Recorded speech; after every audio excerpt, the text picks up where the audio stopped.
So Hocus Pocus 2 is the sequel to the 1990s Halloween classic, Hocus Pocus. And there's been a lot of pining for there to be like more Hocus Pocus since, that film has kind of become like a cult classic. It was originally supposed to be a Disney TV movie, but it found its way into theaters. And while it didn't really do well at theaters, it did incredibly well on home video. Because now it's considered like a Halloween classic. Like you'll go on to what's Freeform right now, and they'll just be running ads to say, "Hey, we got Hocus Pocus this month," and definitely, and I believe I heard radio ads for Hocus Pocus 2. So they're definitely playing this up.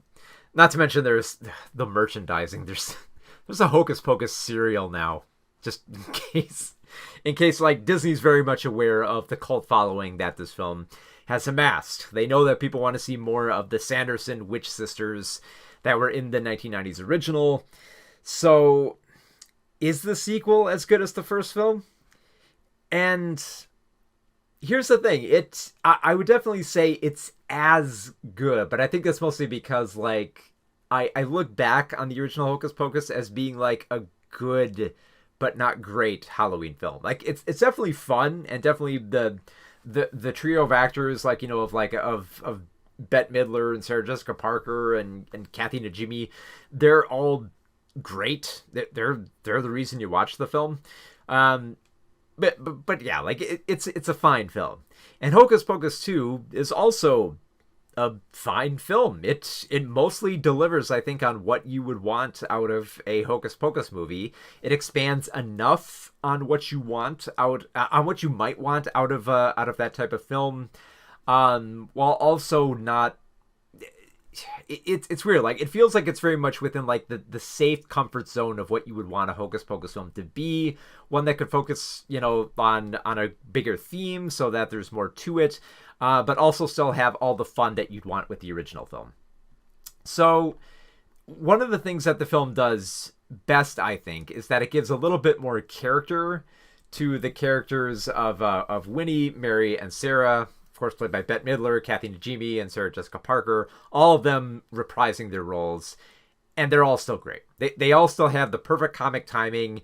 It feels like their voices have barely changed, and this is especially apparent when you hear them sing. They can still belt out the tunes. If you really like the sequence in the original film where they were singing, you'll get a lot more of that here. You'll get that sequence where they play up to a crowd, and you'll also get another sequence where they're just singing to nobody. Where it feels like they're singing to nobody. So we do have, of course, a new cast of characters that we're following here. We have Becca, who is a high school student who dabbles in witchcraft in Salem, and she's all about, the Salem sisters and learning more about their lore, alongside her best friends Izzy and Cassie. Cassie in particular, they've kind of been their relationship has been faltering because Cassie is I believe she's the daughter of the mayor, so it feels they've kind of had a little bit of a distance between them, and they almost feel like their friendship is dwindling. Not that it's in danger of ending, but they can definitely feel like they might be drifting apart, and that becomes a central focus here, especially since the whole prologue of the film just shows the Sanderson sisters as kids. And it's a sequence it's ridiculous, but it's pretty cute. It's absurd that, the Sanderson sisters would have all the same mannerisms that they would as kids, but it's still pretty funny to see kids play the Sanderson sisters. So they established that these sisters were meant to stick together, and that what they value most is each other, even if they are kind of the Three Stooges when they're around each other. So friendship definitely becomes this central theme of the film, which I think works great, because then you have enough where you're invested in the Sanderson sisters, but also invested in, in this trio of Cassie, Izzy, and Becca also, connecting and trying to subvert what happened to the Sanderson sisters and not end up becoming like them, especially since Becca later learns that she might have witch powers and she could go down this route So you have like an interesting parallel of trying not to repeat the past, which is a good. It's a good theme. I think it's presented just well enough where there's something to be invested in, and that's a good foundation to lay so that you can have all the ridiculousness that follows. And there is a lot of funny stuff that happens, especially when you've got a fair number of like great comedic actors here. You have Tony Hale playing the mayor of this town, who is more concerned about candy than anything else.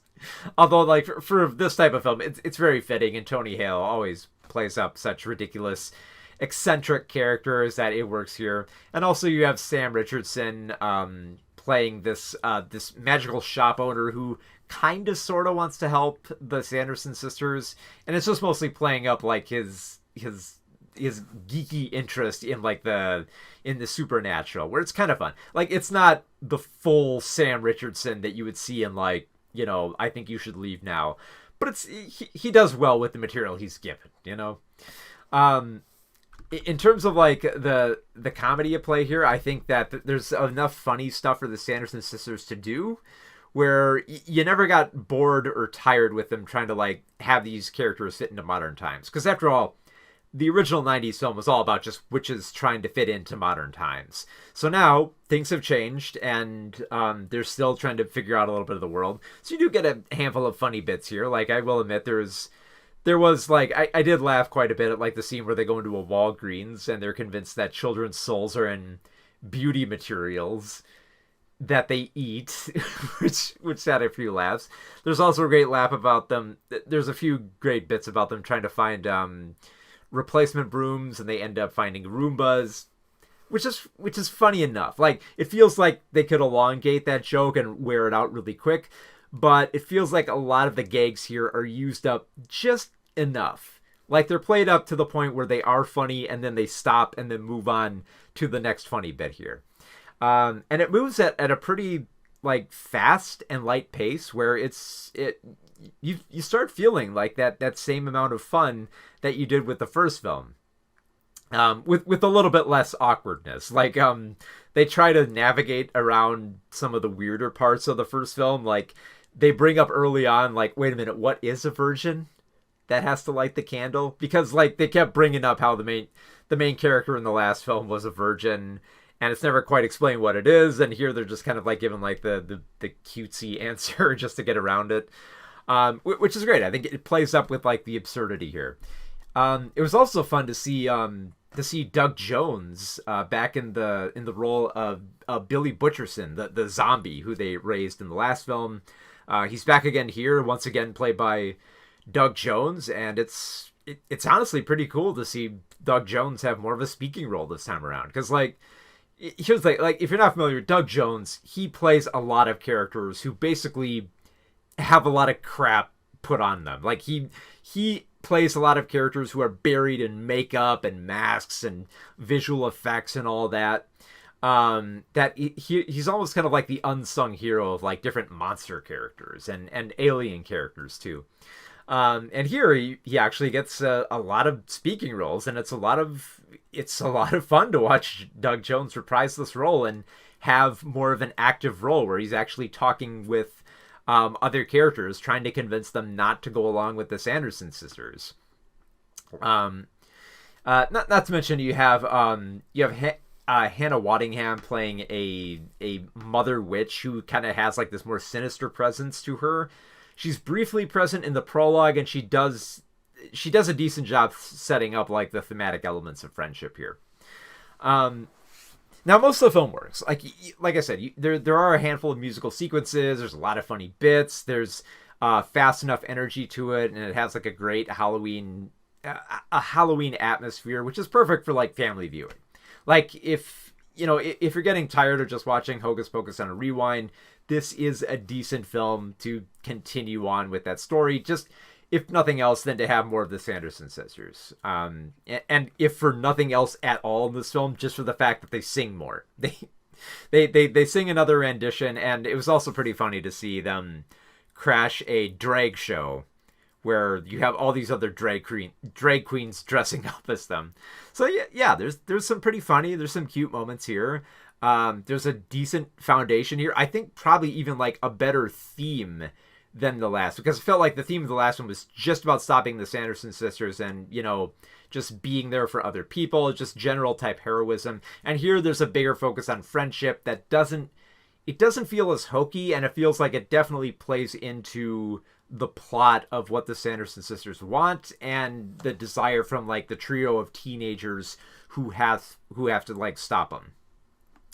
And yeah, like most of the humor actually works here. It's fairly cute. It's definitely very much aware of itself, that it never feels like it's going for like, like, okay, like there's never this moment where it feels like, okay, it's supposed to be like a kid's Halloween film. We got to dial it down. We got to make it simple jokes. It always feels like there is some wit behind all the humor at play here. That being said, I almost feel like it's kind of like a little bit too light and a little bit too fast. Like there were a number of scenes where I felt like there had to have been some deleted scenes on the cutting room floor here. In particular, like I was kind of dismayed like how many few scenes we get with the mayor's daughter. Just because like there's a scene where the mayor has to go crash her party and force everyone out of the house, and this will lead into like the next sequence where the Sanderson sisters come, and we never get to see that moment where Tony Hale busts in and just like shoos everyone out, and there's like this huge like explosion of like anger and just being shocked at everything and having a party in his house. I feel like that could have been a really funny sequence that is not in the film. Like it immediately just cuts to like Tony Hale saying like look, mister, you got to clean up this party. Like I got everyone out of here, so you got to clean it up. It feels like, and there are a handful of other moments in the film where it feels like there could be more here. It feels like this was trimmed down to meet like a certain running time, that there could have been more funny moments here, which is a bit of a shame because, I mean, if there is, I would definitely love to see that sequence where Tony Hale just explodes on a room full of like teenagers in his house, just because, that's the funny. You love seeing just Tony Hale explode on people.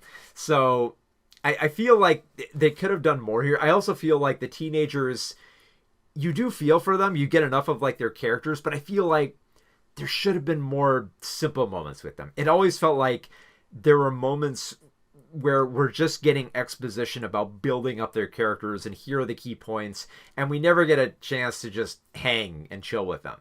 Because like immediately after they get out of school, after they dress like that they're into witchcraft and their association with everybody, they immediately go to like the witch museum, and we're told all about the Sanderson sisters and we're brought up to speed and everything. And it's just it's decent because like the exposition is coming from Sam Richardson, but we're just getting more build up to the Sanderson sisters rather than actually getting to know more about the teenage characters.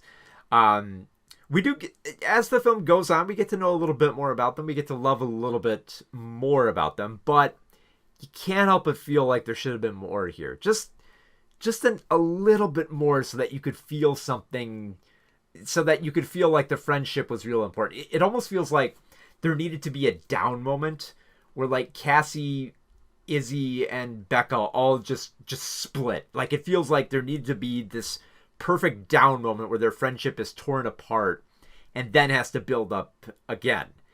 And who knows, in the original draft there might have been something like that, but on the whole it almost kind of feels like there's low stakes here, even though like the bigger goal here is that the Sanderson sisters want to become like the most powerful witches that can never be defeated. That seems like high stakes, yes, but mostly just for stopping the Sanderson sisters, which was kind of like the same stakes that were in the last film. And here it feels like there's more stakes about, concern about what will happen to these teenage characters, as opposed to just whether or not the Sanderson sisters will, conquer all of like Salem or become like the most powerful witches in existence. It feels like there could be a little bit more, and some of it comes out in this film, but there's a desire for more of it to come out.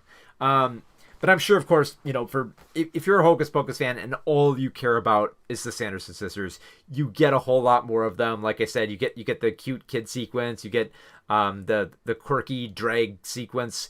you get a whole lot more of them. You get 2 musical numbers, including a recording session in the end credits. So if that's all that you care about in this Hocus Pocus sequel, I think you'll definitely be pleased. And even if you just want some some like decent characters you care enough about to stop the Sanderson sisters, I think you'll also be pleased. But I don't know, like just there was a desire for there just to be just a tad bit more to this, so that you got to know a little bit more about the teenage characters. Compared to the original film, you definitely get to know and love them a lot more. It's just that it feels like there could be a little bit more here. It's like it feels like it's just like a few more scenes away from being that perfect sequel. But as it stands, it's a solid sequel, and I think this is probably like the best case scenario you could have for digging back up the Sanderson sisters and having another Hocus Pocus film. So it mostly gets the job done.